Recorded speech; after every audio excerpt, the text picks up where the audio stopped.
Good evening, good afternoon, and good morning to everyone around the world. And thank you for joining Deep Funding Town Hall. It is February 22nd, 2024. And thank you for being here. For anyone that is new, this is a Deep Funding Town Hall, and this is basically Deep Funding's community space. There's a lot of things that we do here, but mainly we're discussing things that are related to the growth and the direction of the Deep Funding program.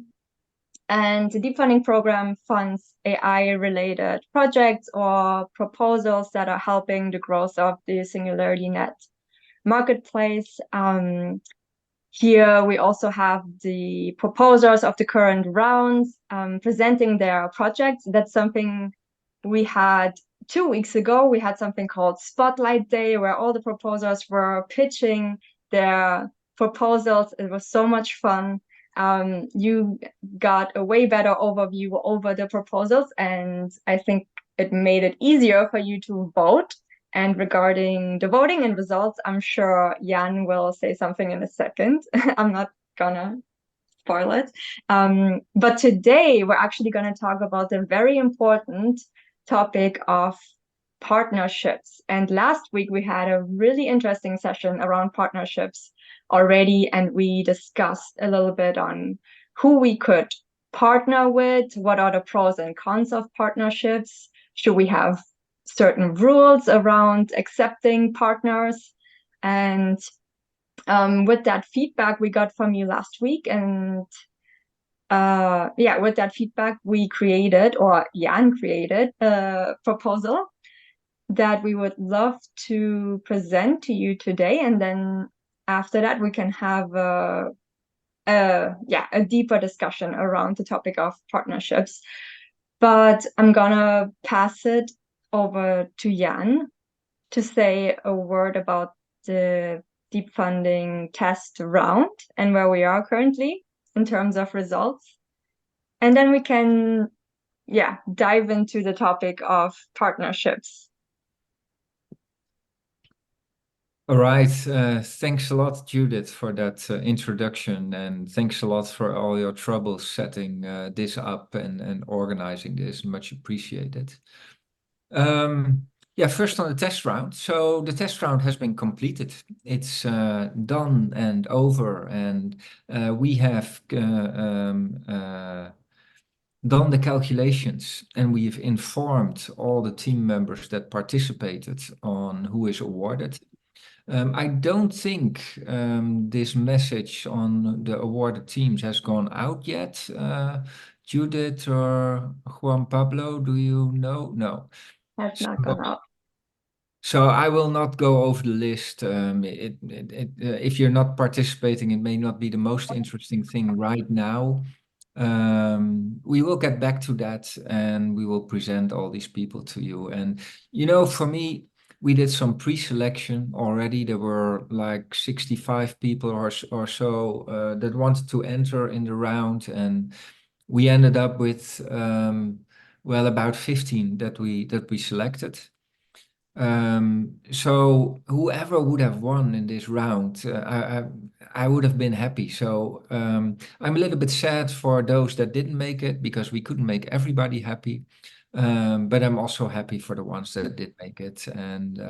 But I'm most of all very happy and satisfied about the feedback that we got on the platform. So we have some new cool and exciting projects added to the Deep Funding portfolio, which is great. But the main goal of this test round was also to test our new in-house built platform. Some people told me that they were a bit skeptic in advance in trying to build their own platform. But as it turns out, this test round was very smooth. We had a retrospective yesterday with the awarded teams, and all the feedback was pretty much positive. Always some small things, always some things we can improve. We did improve a number of things already during the round. There's some improvements we will do going forward. And there's also some planned development that we still want to do before we go into deep funding round 4. But if anything, this gives us and me a lot of confidence in the road that we're on. And yeah, especially if we can do a few more things that's in our head and in the pipeline. I'm looking forward very much to the new round. So thanks for everybody participating, all the teams that participated. Thanks for all the community members that took trouble to test the front end of the website and using the comment section and the reviews and ratings section. I think we're off to a great start for Deep Funding Round 4 on our brand new platform. So then I'll switch to the topic of the day, which is partnerships. And as Judith pointed out last week, we already had a conversation on partnerships. Last week, we mainly listened. I tried to listen and not to talk too much. And yeah, I was actually very positive. I wouldn't say surprised, but it brought me a very positive feeling, the way that we could talk about partnerships in a nuanced way and in an open-minded way. And yeah, that inspired us also to come up with a proposal that's a little bit more concrete than what we started out. We started out with questions. We got feedback on these questions. And we've now formed that into a kind of proposal, with still some things that are open. Well, everything is still open. Nothing, there's nothing set in stone yet. So all your feedback also today will be much appreciated, and we might, it might definitely change things. But I thought it would be good to come up with a kind of proposed approach of this. So, and then again, offer that for feedback, because usually it's easier to give comments on something concrete than something very open. So what I'll do, I'll share my screen in the meantime. One moment. Yeah, this one. So I'll put it on full screen. There you go. So I'll walk you through this presentation. Now, I have to apologize in advance. The presentation is rather text heavy, more than I would usually like it to be. That has two reasons. Part of the reason is that the first part of the presentation is kind of a recap of what we did last week for those that weren't there, or those that are watching this video and didn't watch the video of last week. I'll try to go through that rather quickly because it's a recap. And then the second part, we move on to the proposal. And yeah, the proposed approach, it has a number of components, and then we can have a discussion on that. And I'm looking very much forward to your feedback. If you can't see my screen, then let me know. Otherwise, I'll assume that you do. So one moment. So yeah. If this is the first one. Yeah, this was the first screen. Okay. So let's first, to avoid any misunderstandings, let's just start with the conditions of a partnership that I think are pretty fundamental. So not even part of that approach that I'm landing on later, because this is quite fundamental stuff. So I imagine whenever a partner wants to do something with deep funding, they want to get something out of it. And what I'm thinking about currently is those are partners that would like to have some AI technology for some means, and they would like to use our community and our system to have that developed so that they can also use that technology for their own purposes. That's all fine. At the same time, deep funding has their own conditions, and those conditions will stay in place if we do a partnership. And that means that obviously projects need to be aligned with the values of SingularityNET, and aiming for an inclusive, beneficial artificial general intelligence. And projects need, in some way, it's a wide basket, but they need to help the platform grow. That's our main conditions that we started on from the beginning. And that still is in place when we are partnering. So if we would partner with somebody, they would offer us maybe some funding. This condition would still stay in place. It would still need to help our AI platform grow. So that gives some focus to us and to the partners that we might engage with. Okay, next screen. The next slide, also important to have clear, is what we see as benefits of partnerships for deep funding. So, like I already mentioned, it can be a source of additional funding. A partner could offer funding, could co-fund a pool or an RFP, and of course that would benefit our wider community. Perhaps equally or maybe even more important is that if a partner, and if it's the right partner, if they would join with us in a kind of pool or RFP or other partnership, that will also expose us to their community. So their community will get in contact with our deep funding program and our aims in the SingularityNET ecosystem, which is also a clear benefit. It will grow our program and it will help us achieve all our high-level goals. And finally, if indeed the assumption is that the partner would like to have some technology developed, and it has to help the platform grow, then that will mean that we will have new technology on our platform for a specific use case that is actually being utilized, which is also a very important benefit for deep funding.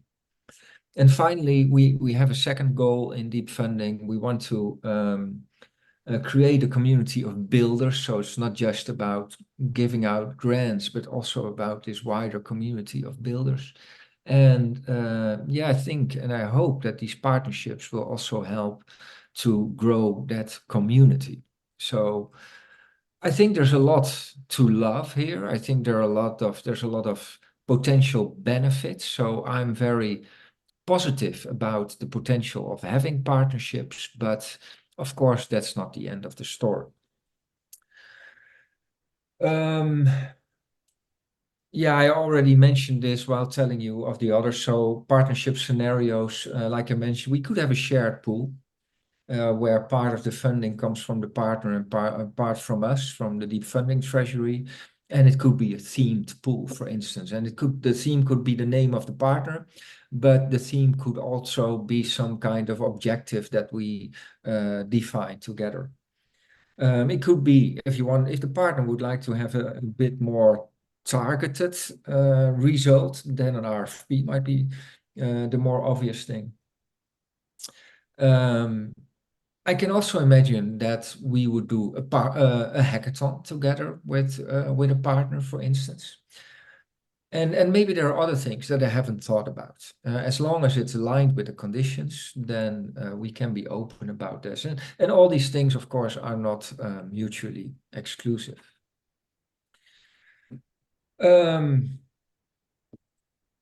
Now, how are we going to do that in practice? What does it mean if a partner funds half of a pool? Then what? What are the mechanics? And I think that's something we will have to decide on a case-by-case basis, depending on the partner, depending on the processes on the partner side, depending on their wishes.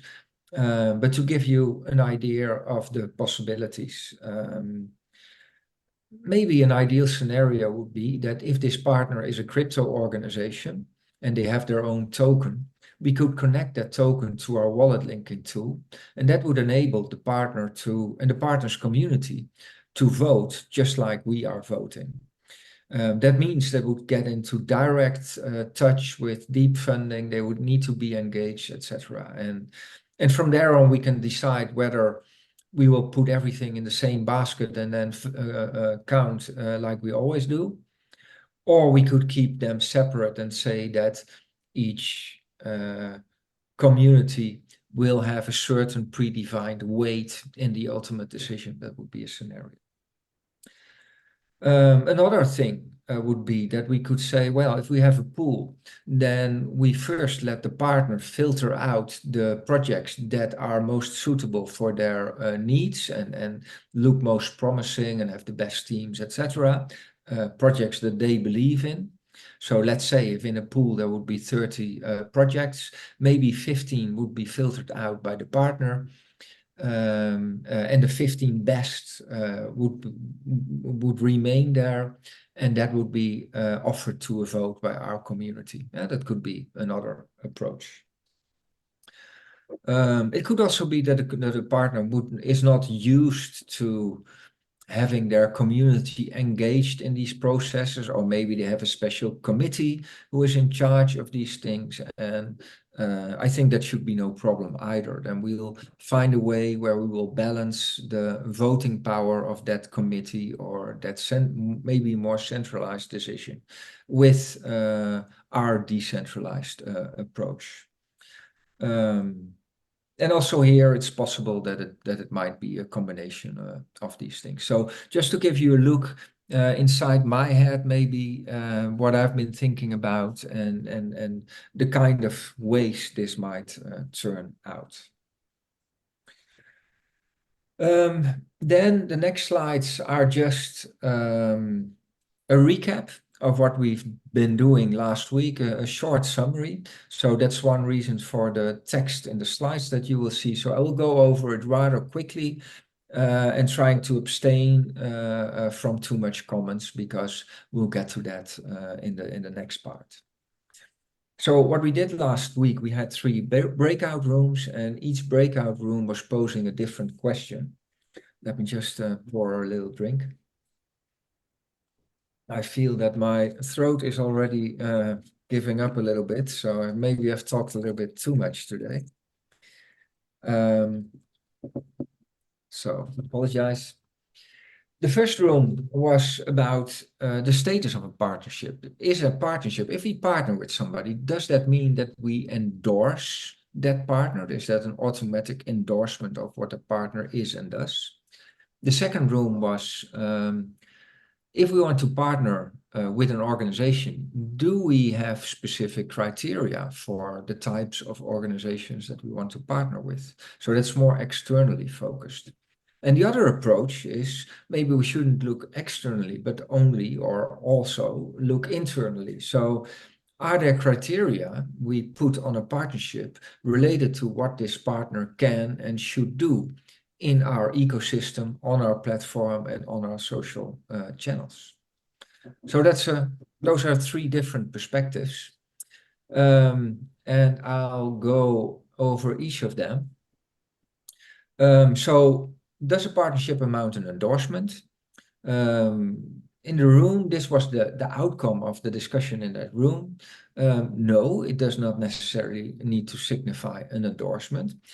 However, in the public eye, it may look like an endorsement. If they are doing things with us in the public eye, they may see a partnership as Deep Funding or SingularityNET, for that matter, does endorse what this organization is up to.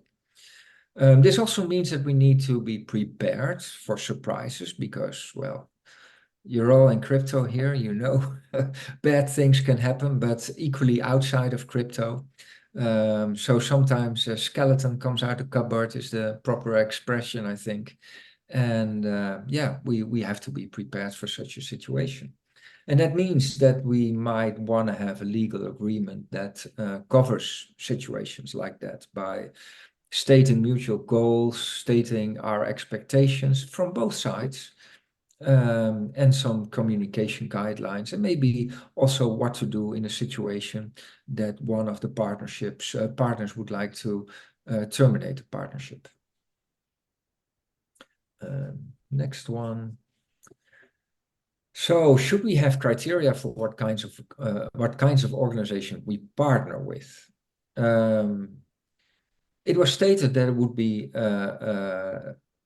it might be a requirement that we would expect that the partner is aligned with our decentralization goals. I don't think that means that they need to be decentralized themselves, but they should be in alignment with that goals. They should not be opposed to that kind of decentralization, at least. They should be a legitimate organization in any reasonable jurisdiction, I could add there. Which makes a lot of sense. So we don't want criminal organizations, for instance. It's kind of an open door, but yeah, it's a good one. Very interesting one. It was stated that we don't have any issues with religious organizations as long as their ethics do align with ours. And I think the main thing in this discussion was that whatever, you can talk about it for hours, days, or weeks, and you can write a huge pile of paper, but you will never be able to create hard rules that will allow you to assess a case, assess a partnership just based on the rules. There's always contextual information. Each situation is different. Each organization is different. So you have to judge this on a case-by-case basis. And for that reason, it was stated we might need to reinstate a special committee who will have something to say about these partnerships. Because a committee would be better able to assess something on a case-by-case basis than any pile of paper would be capable of. So what are the criteria? Should we have criteria about what a partner can or cannot do on our own platform and our media channels? And if so, what should those conditions be? Well, also here, the deliverables of a partnership should be aligned with our mission and vision. So if any AI-based solution would be made in such a pool or an RFP, also that deliverable should be aligned with our mission and vision. It was said that we shouldn't engage in long-term partnerships, but rather in more short-term partnerships that could be re-evaluated from time to time, because things change, organizations change, new information may come out. So it would be healthy if we are able to have a natural way of reassessing these partnerships. The third point is that it would be good to have an ambiguous, so often the word that is being used is unambiguous, but in this case we particularly stated ambiguous legal paragraph that suggests that a partner should be aligned with existing framework. So instead of having a very strict rule, we can have a guideline that is ambiguous in nature, but is still a guideline that will help us make wise decisions on partnerships. So no hard rules, but a guideline. Last bullet is, and I think the time was not enough to go in depth there, but it could make sense to not just rely on existing guidelines, although that might be an option, but maybe we should develop such a statement ourselves. So those were the 3 breakout rooms and the outcomes of those breakout rooms. If we overall have what our conclusion was based on that town hall or listening session, I should say. First and foremost, there was no resistance against the idea of having partnerships as such. That was also a possible outcome. We also kept the door open on that outcome. But nobody said, this is too complex, let's just not do it. Everybody was open-minded. So in general, people were also open-minded in the sense that they said, well, we should be able to partner with everybody unless there is something that would prohibit us from doing so. And what I thought was a very insightful remark is somebody said, well, at SingularityNET, we aim to be inclusive. We try to be here for everybody. So how can we make a very detailed script or whatever set of conditions that lists out all the partners that we don't want to deal with? So that's a little bit contradictory in a sense, So I like that thought. I like that thought, being inclusive by nature. So starting out with a yes unless statement. Still, we're realistic. We do acknowledge that some organizations are not well aligned. We are inclusive, but there might be some limitations if a potential partner is opposed to our mission and vision and guidelines. And in that case, we might reject a partnership. That might and probably will also happen at some point. And this should be done by a committee on a case-by-case basis. So that was a recap of last week and some very valuable insights, I would say. So again, thanks to all the community members who participated in these discussions. So we took this in, we pondered about this, and we turned this into a proposal. A first proposal, nothing has been decided yet, as it's stated here. So this is not a one-way street where we will tell you what has been decided. This is still open for discussion. And also a few very particular things. We've created some alternatives that we actually should discuss about. And the purpose of this proposal is to help us to a concrete and usable partner management approach. So I hope after tonight and whatever follow-up there might be, we will be in a good position to start working on this and to bring this into execution. We have, I think there are 4 points that we have stated. We shared this presentation up front of the meeting. I'm not sure if everybody saw it and read it. One of the reasons is that it is indeed quite text heavy. So therefore it would be good and also to inspire some interest in people, because we believe this is a very fundamental topic for deep funding. What I propose, since we have already shared the presentation up front, that I'll walk you through these 4 points, because if there are some people here that haven't read it, then we can all start literally at the same page. So I'll walk you through it, I'll make the statement, and then we can go back and have some discussions. Of course, if you do have anything pressing to say or whatever, then feel free, and we'll be very flexible as well. So it's a suggestion, let's put it like that. So the committee was mentioned a few times, have a committee that can make assessments on a case-by-case basis on partnerships. There are some challenges there if you want to do that. So intrinsically, I'm personally think that's a great idea, but I think we have 2 pragmatic challenges. So the first is our community is not endless in size, and we have to be careful that we're not overstretching in that sense. We are, as you all know, we are creating these operational circles. We have a circle for marketing and for reviews and for the focus group and awarded teams. And that's already involving, well, let's put it this way, that is already asking for a lot of involvement and engagement of our community. So having an extra circle will, put an extra stress on the community that we already have.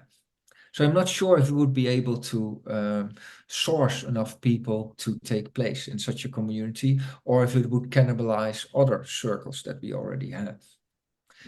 The other thing, a little bit related to this, is that the frequency of this work, I don't think that this will be a weekly thing. I think for the time being, we will have this discussion once in a while.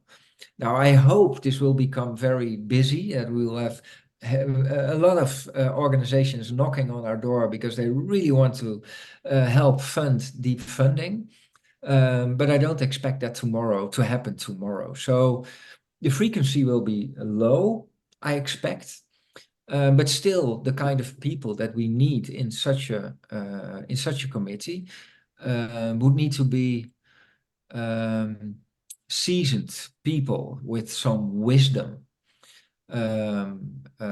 So might not be for everybody. You have to have a little bit of understanding and a global view on what is and is not right, and how the world works, maybe. So with those two challenges in place, our proposal is we could start out pragmatically with the all circles group. So it's my intention to have these group, so make a group from all the members of all the operational circles, all the members of the marketing group, all the members of the review group, all the members of the focus group, and all the members of the awarded teams circle. And all these members together make them into a kind of decision-making entity. And this might also be a good, a proper usage of that entity. So for the time being, we could use the all circles to ask them, hey, listen, there's this entity. They requested to have a partnership with us. This is what their aims are. This is what we want to achieve together. Does anybody here has any objection, and why? So yeah, it's better than one person. Maybe not as good as 5,000 people, but I think it's a good average. And what all these circle members have in common, that's an important thing, is they are all engaged. They know what deep funding is about. They know what SingularityNET is about. We don't have to explain that to them. So based on that existing knowledge, I think they should be able to make a well-balanced assessment on cases like this.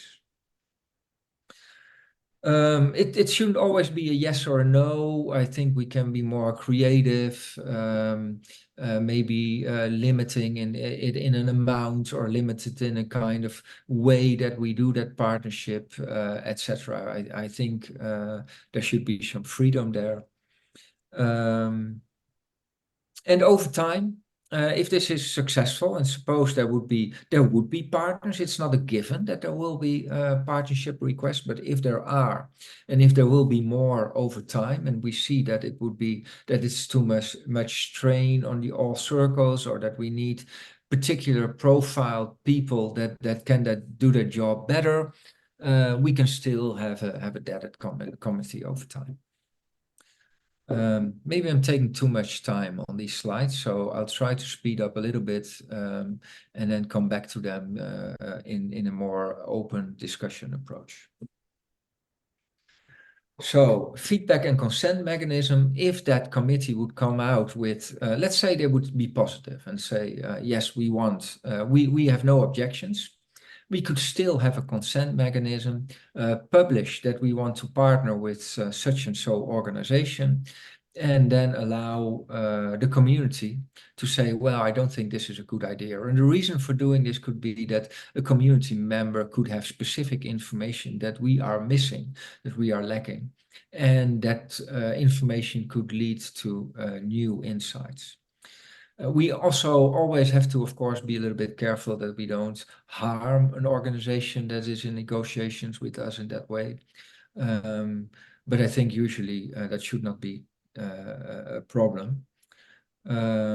So after that consent mechanism, I think in the current situation, the same group would make a final decision, but would take that new information into account. And maybe if we are more matured as an organization, we'll have a special way where we can escalate the decisions like this on to a separate body when there is serious issue with consent.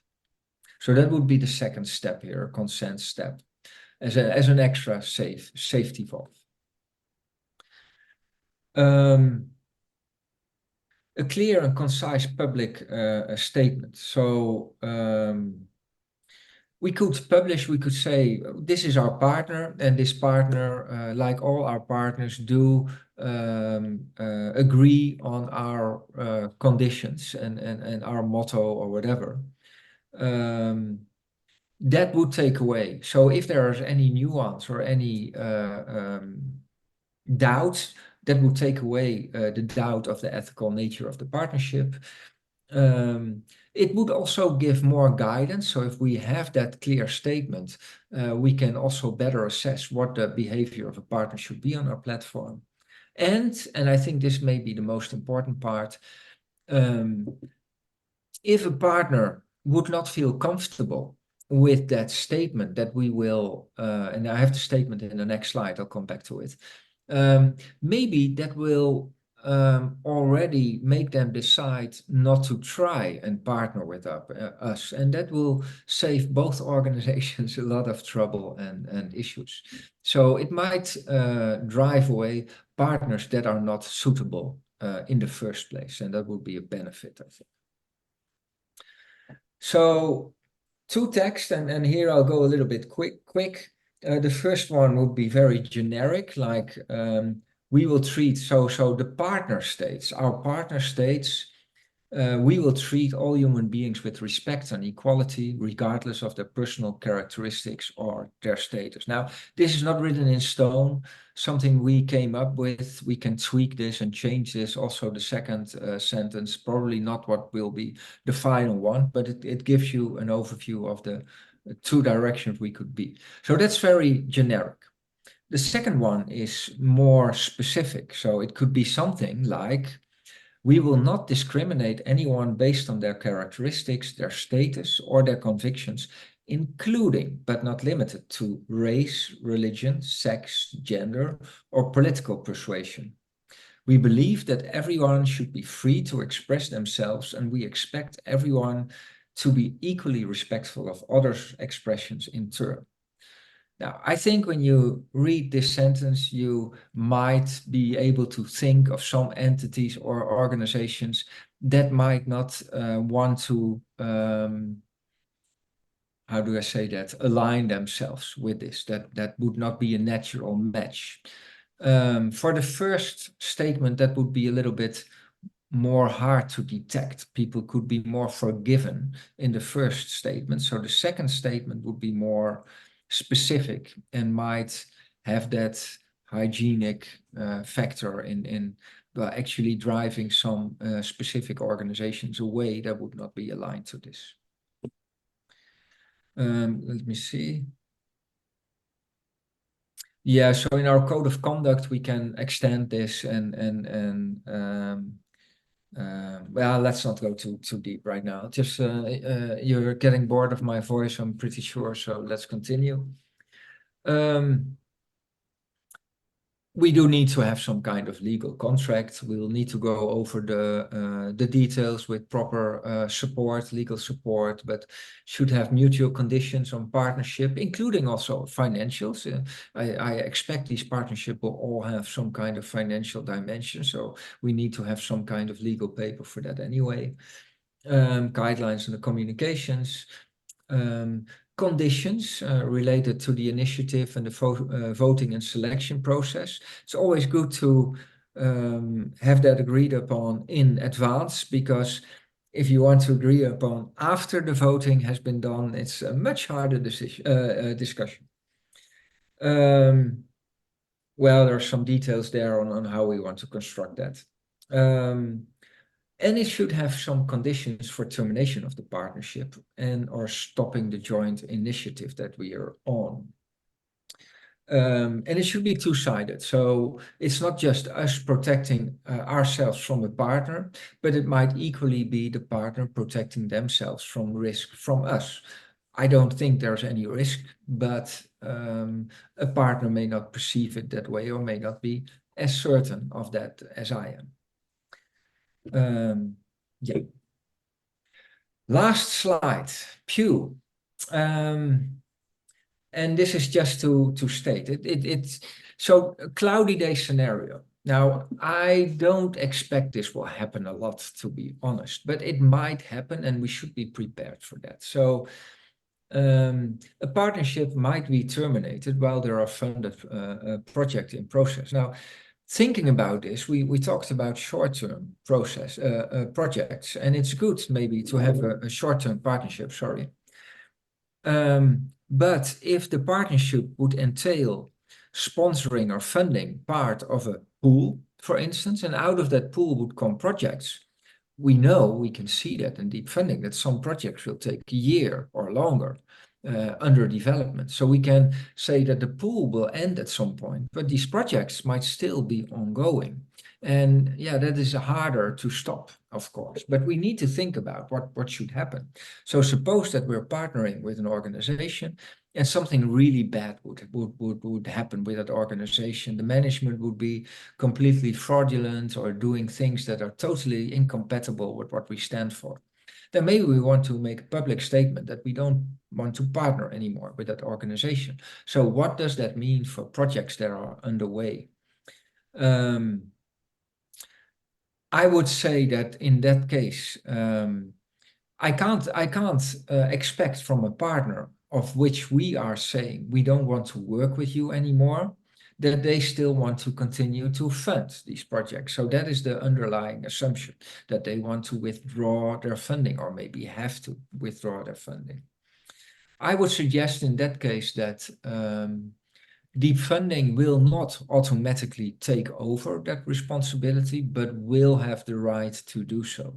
So in practice, I can imagine that if there's a project that has done already 9 milestones out of 10, then the deep funding treasury will take over completely the funding of the 10th milestone. However, if there's a project that is still on the first milestone or the second out of 10, we might say, well, it might be better to terminate this. And if you want, you can always come back in the next round and make the proposal again.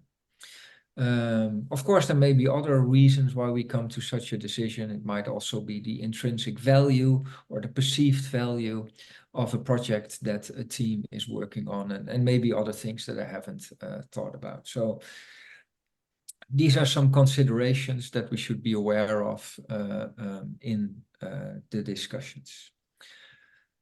That was my last slide. How long did I talk, Judith? It was exactly, well, about 40 minutes. Well, at We're least now 50 minutes past.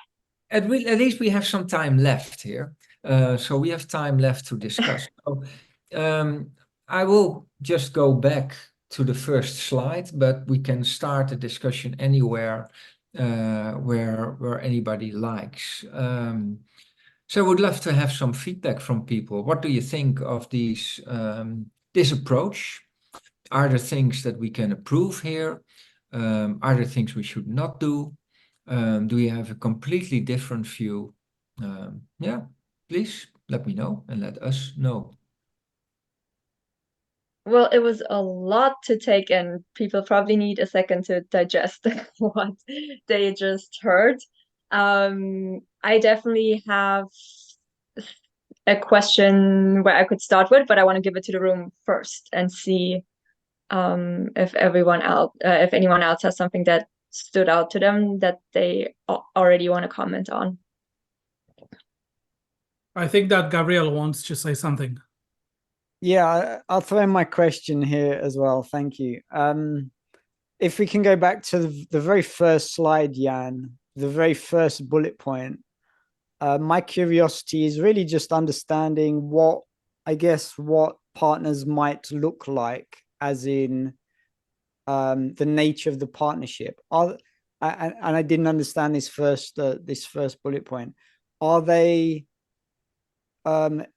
paying to use deep funding technology, or are we funding them to develop something related to deep funding?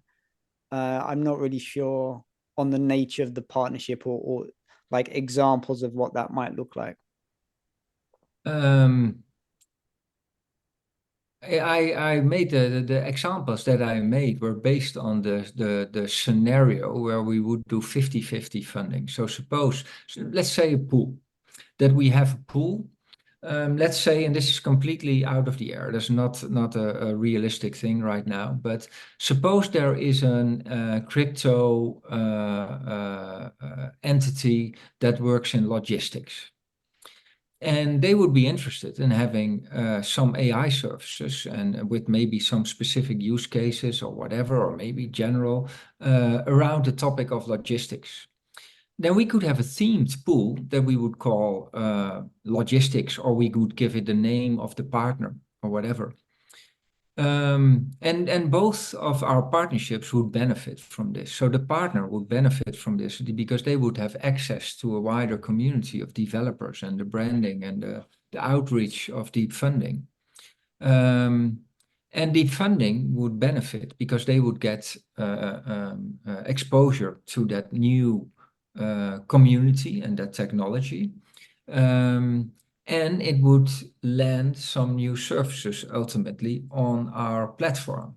So yeah, we are funding any service that might end up on our platform. So there's every reason also to do the same for a partner that is then also participating in the fund. So both in this scenario, us and the partner could have, for instance, 50-50. I can also imagine that a partner would say, and that would also work for me, hey, listen, we want to sponsor 100% of the fund, but we also want to have 100% of the decision power. And then the condition for Deep Funding would still be, you're welcome, but it must help the platform grow, because otherwise we would be deviating completely from our initial goals. Does that clarify it a little bit? Yeah, so what I'm hearing, the difference between Deep Funding proposals as normal, which are not considered partners, I guess, is that the partner in this case is actually giving funds themselves. So whereas the awarded teams are receiving grants from Deep Funding, a partner is actually contributing funding to 50-50 or 100%, anywhere in between. But that's what I'm seeing as the distinction, because the publicity, the support of the values, that's similar, right? That's shared across the existing funding program. So that doesn't change with the partnership program.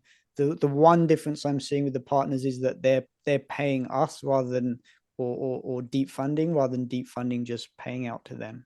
Yeah, so there are two differences. They're paying, and they will usually not be developing. So they pay others to develop for them. But you're very right, and it's a good remark, and that also surfaced a number of times if we're talking about these conditions and these statements, etc. Yeah, they should also, I think also all partners or all proposers in Deep Funding and Deep Funding team should be expected to align with such conditions. So yeah, you're absolutely right there. So they may well be a crypto project, but they may not be wanting to in-house their own AI service development. Therefore, they come to us with funds and we do that for them. Yeah, they may have different reasons. So like we want to engage with their community, maybe they want to engage with our community, and also that way get a little bit better known and get exposure to different people with specific maybe technological capabilities. Right, Guillermo. Hey, John. Hi, everyone. I'm going to stick to the discussion. I can go all over the place in regards of partnership. You know me already. And I'm sorry I want to intervene because I need to jump in another call. I want to say thank you for the community, to all the community members that voted on the round test. I really enjoy the experience, and we are here to build. In regards of partnership, I think it's a great opportunity for the community and for the SingularityNET ecosystem to get involved in building this community of builders that you have been pushing for. This opens a door to a lot of possibilities. Of course, we are gonna depend on the legal conditions, but it will be, I think, very, very, very attractive for all the community. And of course, if partnerships come to fund, to look for great ideas, to look for resources, to bring solutions that align with the mission and vision of the SNET, it's all good. Then, of course, like any partnership, like dancing, you need to discuss which music, not stepping into other toes, but have been the flourishing of our communities around the world have been with the result of partnerships. And all the great equations that bring good results, they all include brackets that include partnership with different symbols. So I'm all in for this. With that, I'm here to say thank you again and see you probably later. I need to jump off, okay?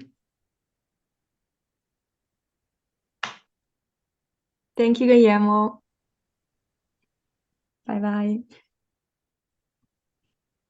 I just shared these slides in a chat if anyone wants to have another look over them.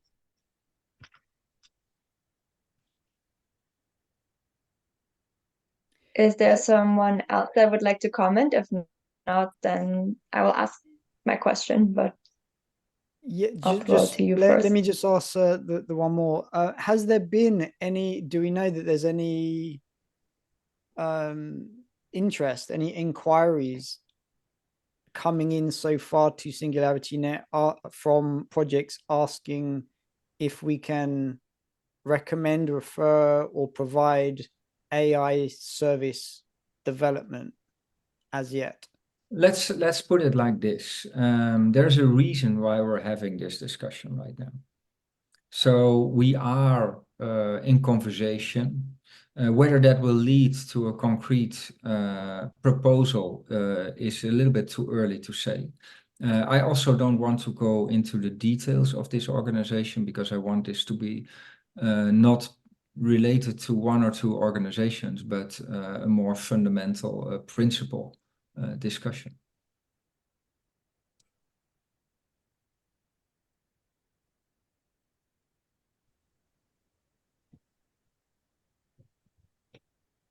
All right, anybody else?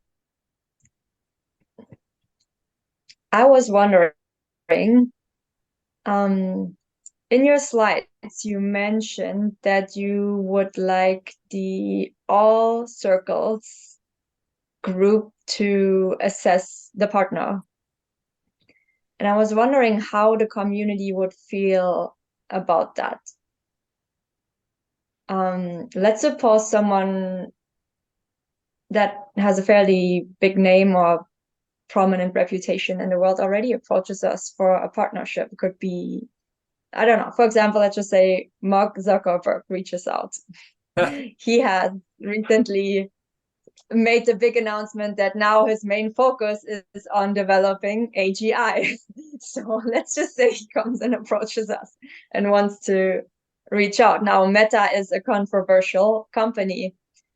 Now, would you have the reviews, the All Circles team make the decision on that, or don't you believe that maybe the whole community would want a say on such a partnership? Yeah, to be honest, Mark is calling me every day. He's driving me crazy, but I keep saying no to him, so we're safe there. But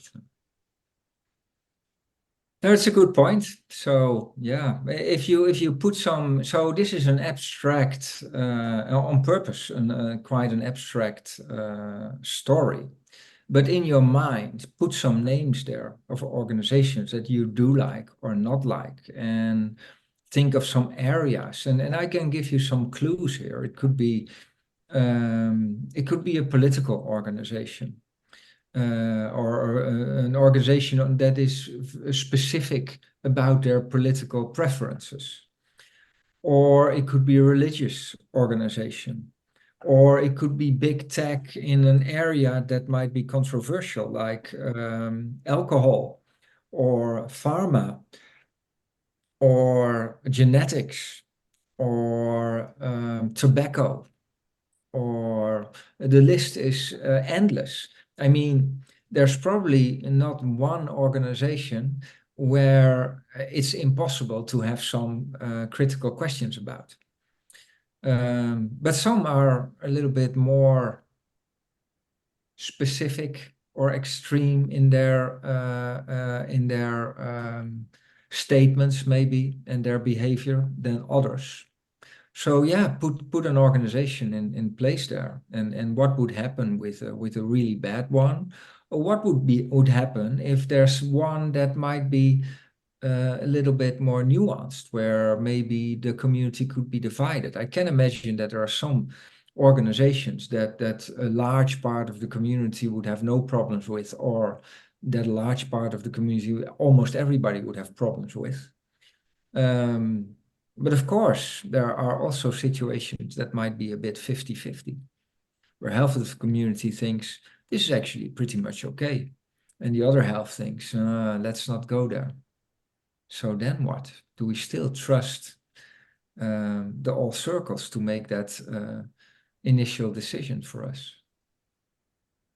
And if not, then what is the alternative?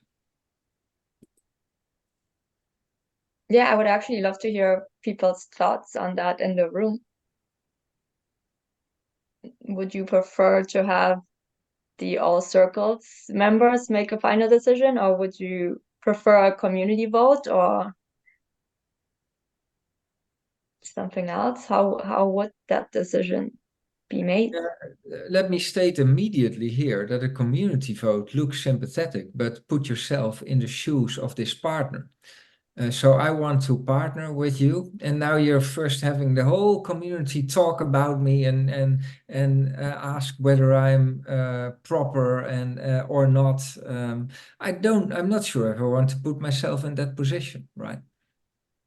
Yeah, it wouldn't be great for the partner, but just thinking about our community, how would they feel about it if you just, well, if you don't let them be part of the decision, or if you don't let them make the final decision? I'm just wondering how the community feels about it.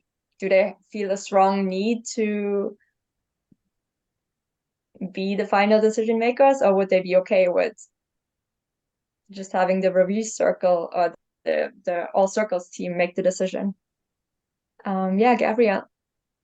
Yeah, I guess this comes back to the typical DAO governance kind of conversation: who gets to decide, or who decides. What I'd suggest is that the criteria on which projects can be selected could be community curated, and once that's established with general consensus, then that could be given to the appointed team to actually make those decisions on a case-by-case basis. Yeah, the question would of course be what would be the nature of these guidelines, and how specific would they need to be, and would it be possible with these guidelines to make clear assessments in a real world case?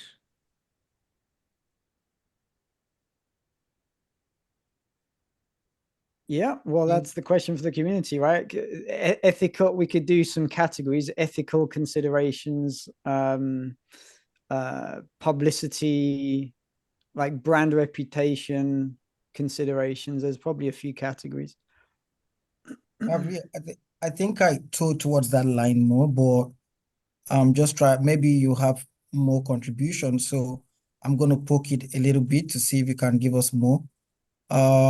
So the problem, I think, with that particular decision is the scope of that guideline.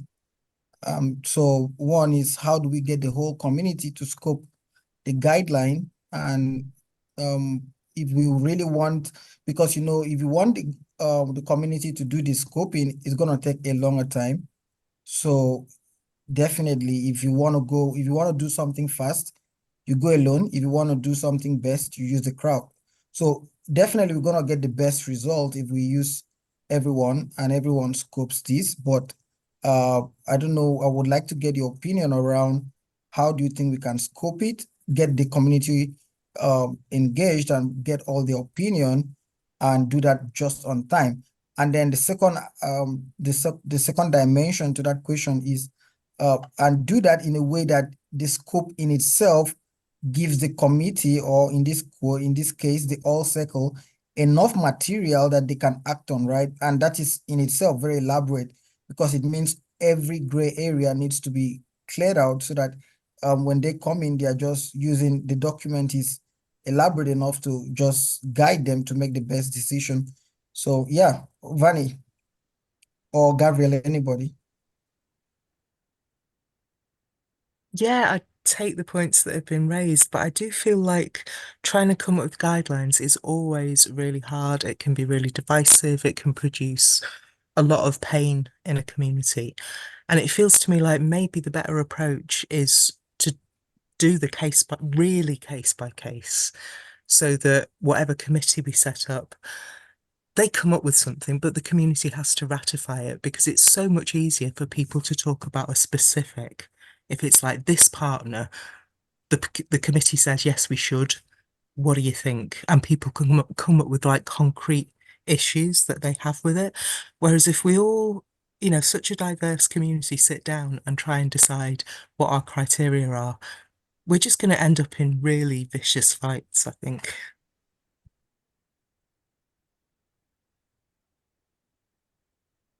Is there no precedent? Does the SNET community end in vicious fights when it's tried to curate other such programs? Or I should probably answer to say that I didn't particularly have SNET in mind. It's just I've had a lot of years of experience of community organising, and if you try to come up with guidelines, it inevitably ends up really painful. Okay, and we've got a decentralized governance committee. The folks who were elected a month or a couple of months ago, is this relevant to bringing them to support curating this approach? Is there any guidelines from that community, from that circle yet?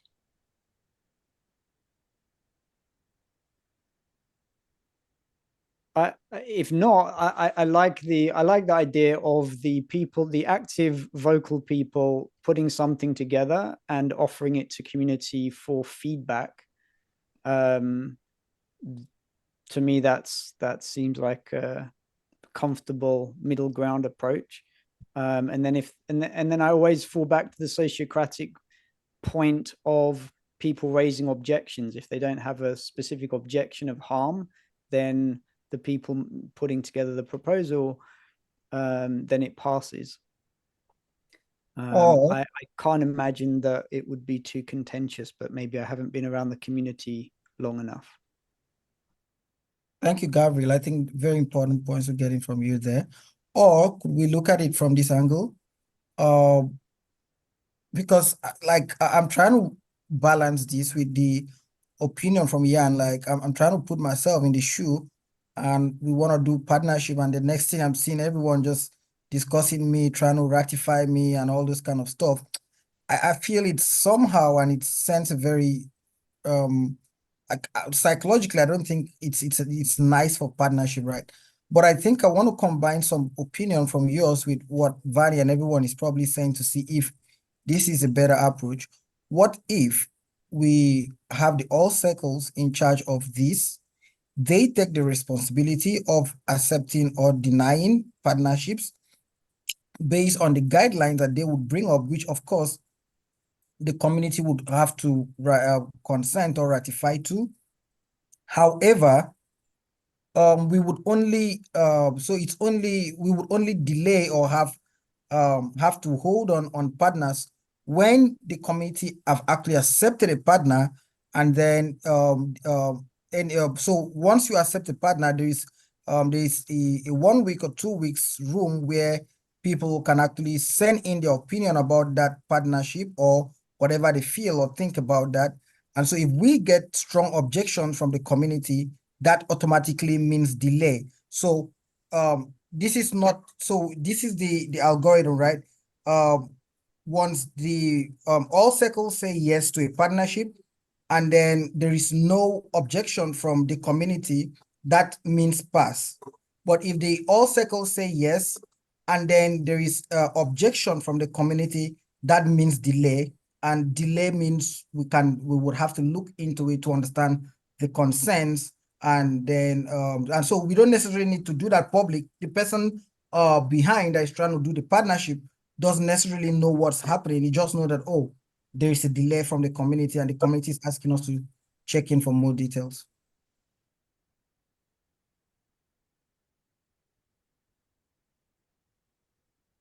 Tommy, go for it. Hey, I'm traveling. Can you hear me okay? Perfect. Yeah. Okay, I'm in a car. I'm driving at 90 miles an hour, and I'm trying to pay attention to all this brilliant conversation. I have a couple of pointed questions really directed towards Jan, and then I have a business observation for many years of experience. Jan, it's my understanding that Deep Funding, though part of the SNET ecosystem, is a separate entity, business entity, and its purpose is to benefit SingularityNET, but it's still different. And it is my understanding that it is not a DAO, though we strive for transparency. I believe that the suggestion was not necessarily for the all circles to make decisions, but to have a separate committee to make decisions that would be kept closer to the vest. And those are questions, Jan. My observation is developing a partnership in any business in IRL is very tricky. It's very hairy. There's a lot of egos and moving pieces, and a lot of proprietary information gets shared. Most businesses will probably still will not understand the transparent DAO-like organization. And that in itself, if it's thrown out to the community with proprietary information, may kill partnership attempts from the very get-go. So I think that openness and having everybody chime in on it can be a very slippery slope. Thank you. Yeah, thank you, Tommy. So the Deep Funding, as such, currently is not a separate entity. It's part of the SingularityNET foundation. But in all practical ways, it is separate because we have a separate treasury which is earmarked for Deep Funding. So also organizationally, there are not that many ties. So in all practical matters, you could look at it. It functions as a separate entity, but in a legal sense, it is not. Regarding your other point, that you have to be very careful with the information. Yeah, so first of all, it's not a merger, right? It's a partnership, and it's a partnership with a very dedicated purpose to do one thing, to allocate funding to have something done. Maybe not even that different than an organization giving an assignment to another. Also, in this case, both parties pay some amount. Where you may have a point is that not every organization might understand the specific characteristics of a DAO. So it could be that the first partners that we're looking at might also come from the crypto space. Or not, I don't know. We'll have to see what happens there, but that could be an effect of this. And then finally, on the confidentiality, yeah, I think you have a point there. I think if there are conversations going on, I think they would benefit from some how do you say that? Private, let's put it, conversations. Suppose that the all circles would have some doubts by this organization and would start asking some critical questions about ethical dilemmas or something. I think usually that is not something, if you would do that in public, it would look like this organization stands on trial. And of course, that would be a very bad start of any partnership. So I think there should be some privacy. I was also thinking actually about this consent thing.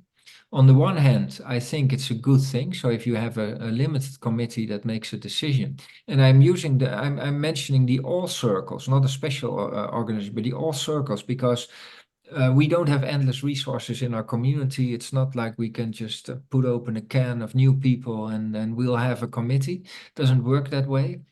I sometimes feel that we're already starting to exhaust the current capabilities of our community, so we'll have to grow there.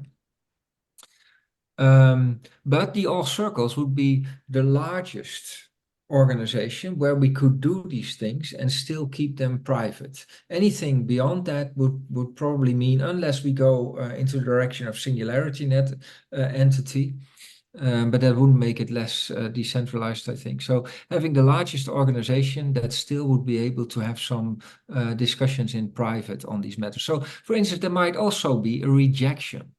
And if there is a rejection of a partner, and if it's a very clear-cut case, maybe it's not so much of an issue.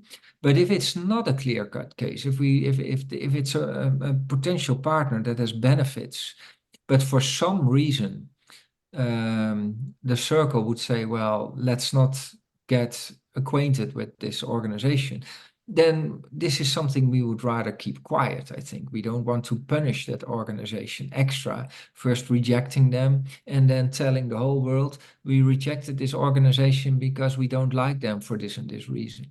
So yeah, I think some privacy, confidentiality, that's the word I was looking for all the time.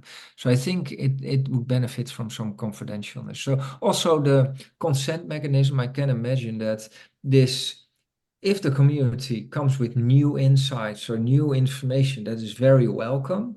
But I can imagine this is also done from a community member to the all circles where it's being discussed, and then based on that a decision will be made. But that doesn't necessarily mean that new information or an opinion, whatever it is, necessarily need to be broadcasted. Gabriel, I'm letting you hanging there for a long time. No worries. Thank you. An experience I've had in crypto industry has been with the Chainlink. It didn't occur to me the first time I experienced it, but I became very aware of how diligent and precise their partner program was when it happened the second time. 2 different projects partnered with Chainlink that I was involved with. And essentially what they were doing was just a letter of intent for use of Chainlink's Oracle services, Oracle integration. And then it was aiming to work together to deliver on that integration as suits the development roadmap of the 2 projects that I was working with. If we're looking to do custom build solutions, then to me that sounds like a development agency. If we're looking to provide integration solution for a platform, then it's reminds me more of my Chainlink experience. Again, maybe that's a question there. Is it custom? in which case does Deep Funding want to look akin to a development agency? Whether we still call, and then would that requires all of the positioning of Deep Funding to be a better AI development agency than other AI development agencies. So I don't know, just teasing out how it would look from the market perspective.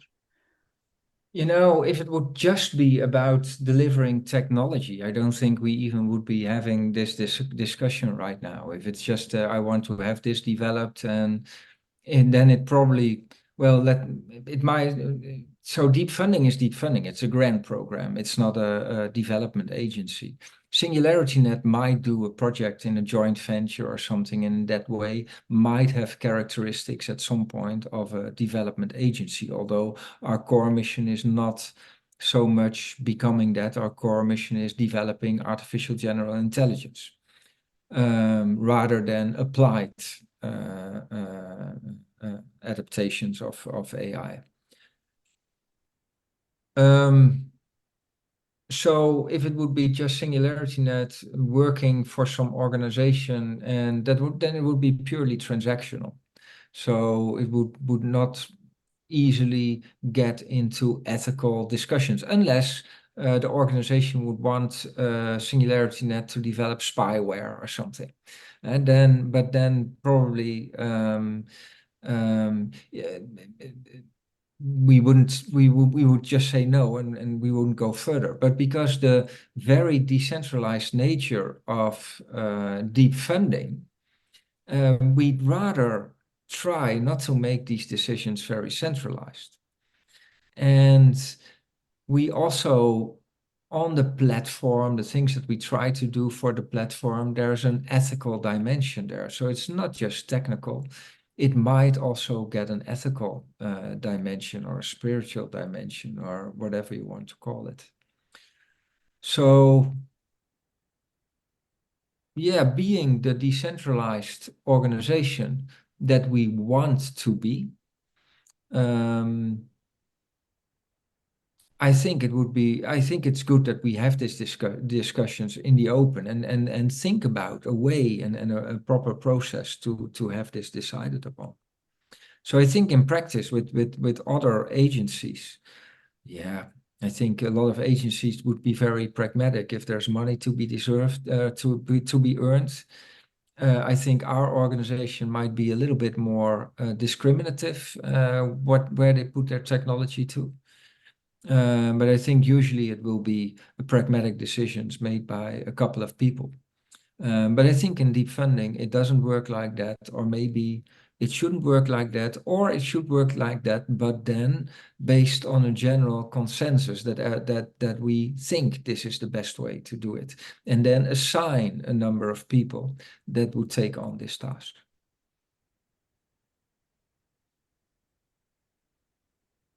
I know I've only just got a couple of minutes left. Just to round up my thoughts on Chainlink, this was before they were the behemoth that they are today. This was when they were competing with some smaller Oracle solutions a few years ago.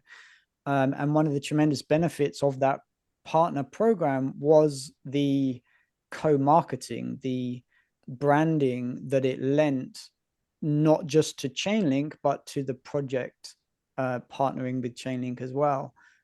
So I certainly see huge benefit to SingularityNET stroke Deep Funding by association of being in partnership.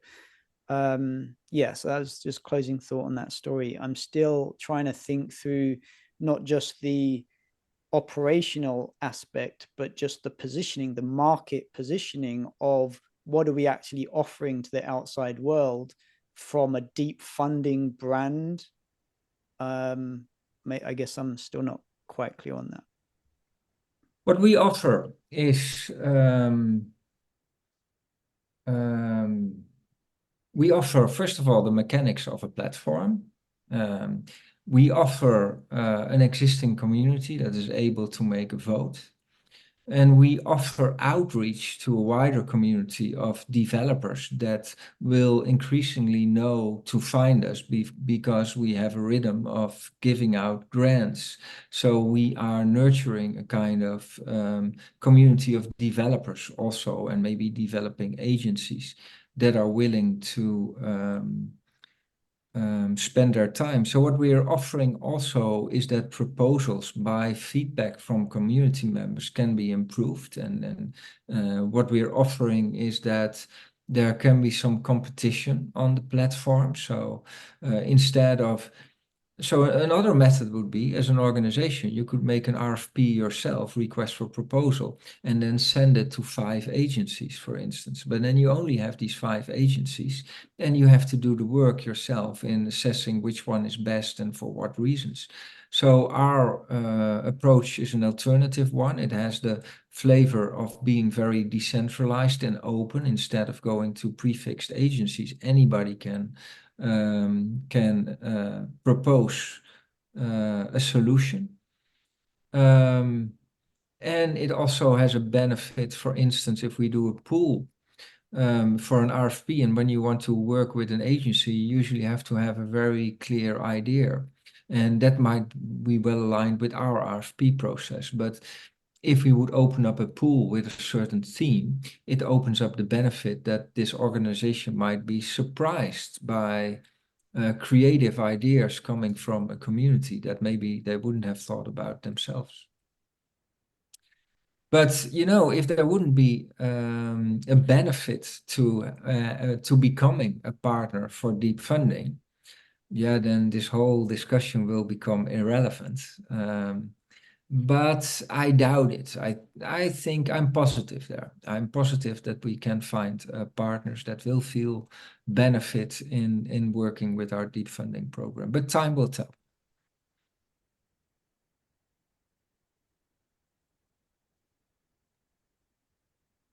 Well, looking at the clock, we're pretty much at 1 hour and a half. I want to be mindful of people's time. As always, we could go on for many, many hours, it is such an important topic. But yeah, just quick check in the room. Does anybody else have anything to add for tonight? Any more questions? Any more comments? I definitely want to thank you, Jan, for preparing this.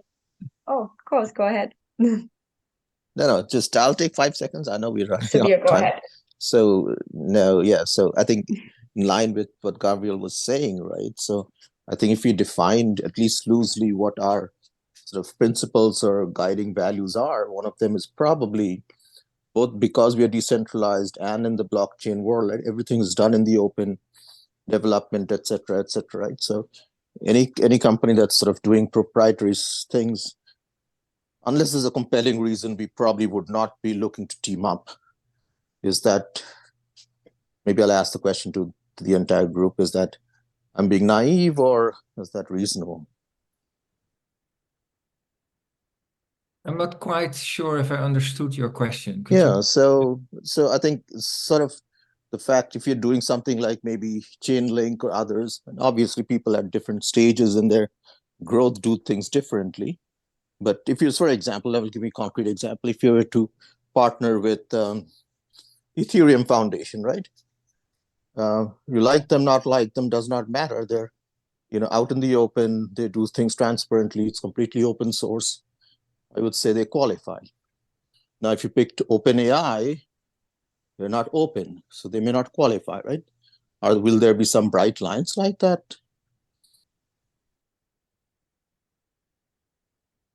Will there be some guideline? Is that your question? No, as I said, bright lines or just lines in the sand that we will not cross.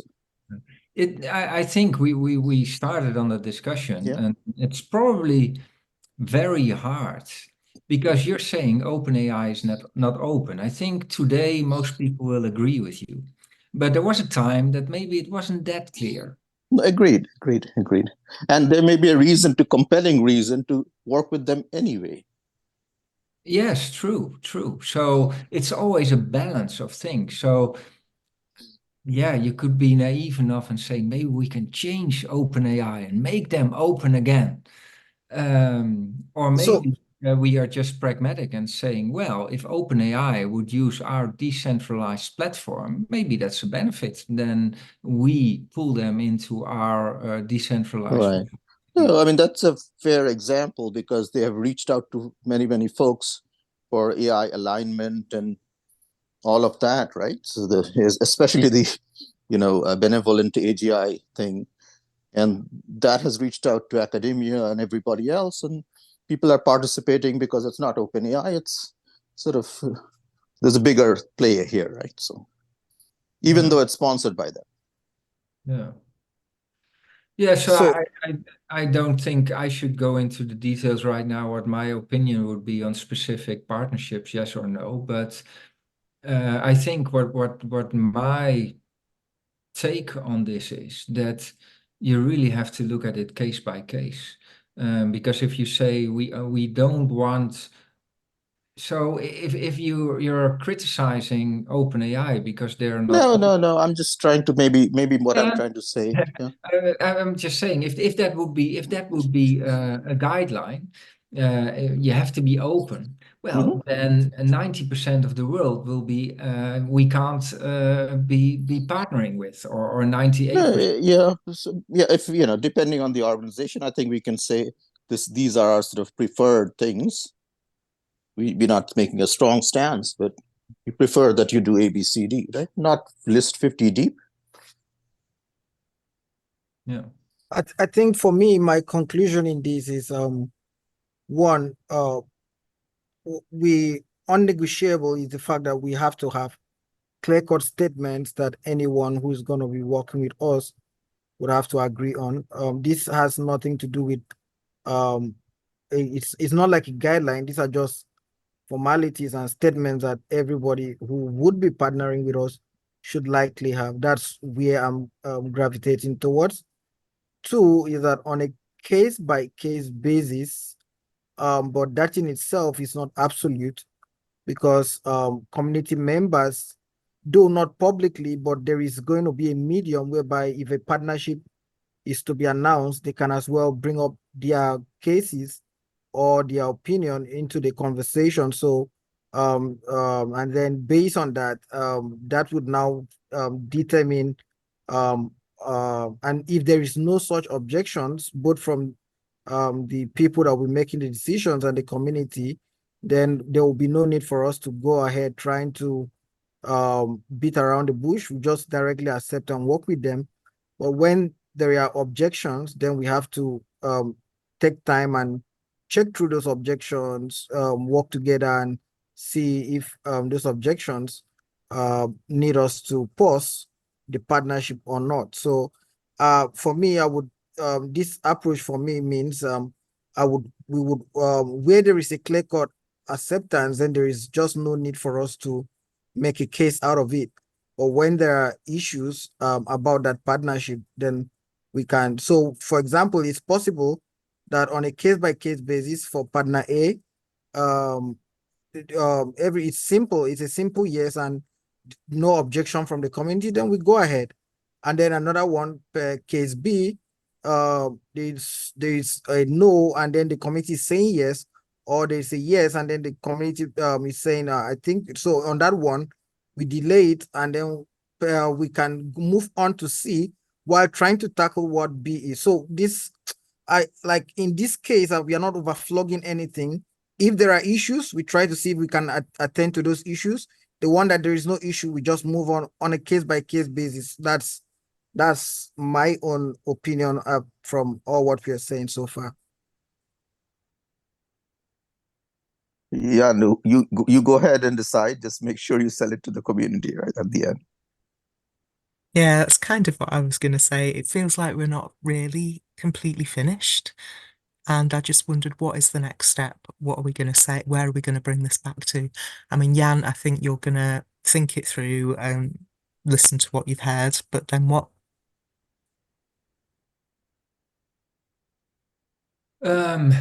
Yeah, good point. maybe I'll have to discuss it with my focus group to think about how to move this along with the community. So maybe I think probably we'll go a little bit further in defining this. Maybe put it not on a presentation, but in a document, the guidelines and the way we want to propose it and proceed. Yeah, and then take it from there. I don't think I should be making a decision right here and right now on the next steps or how to proceed. I wouldn't mind making this discussion even a little bit wider on the, having more voices involved in it. On the other hand, yeah, I also do feel some urge to move towards a conclusion, because even if we are agreeing on the approach, it will still need some work to have everything in place. Yeah. If I can state my main takeaway from today is what I didn't give too much thought, but maybe stumbled on when I was presenting or thinking about this is, and also Tommy's remark here is the topic of privacy. I do think we have to be careful with potential partners and make sure that we are not damaging them, and wouldn't just be the worst start of a partnership, but it would also ward off any potential partners if they feel they have to go through a public washing machine or something like that. And in concretely, that might mean that we would ask from all the circle members that would be included in a vote, that they would keep this confidential, this information, and might even require some kind of NDA, which we haven't right now because there was never any reason. But the moment that we're talking about things beyond deep funding and about third parties, then maybe this is something we need to put into place. And if there are circle members that like to I hear an echo. Mikasa, can you mute? It's making an echo. I don't know. I heard Mikasa is giving an echo. So sorry, Mikasa. So if there would be a circle members that would rather not sign an NDA for this, that's also perfectly fine. But then I would expect them not to participate in these kind of votes. Maybe still in other votes, but maybe not in these votes. So. So that got my thinking here a little bit further. Also, that a consent mechanism might be something where this circle group would be informed about these decisions, but not necessarily a public forum where people can discuss the discussions and tell a lot of dirty things about an organization which may or may not be true or whatever. So yeah, the need for privacy and confidentiality is something I hadn't given a lot of thought before, but based also on this conversation, give me some new insights.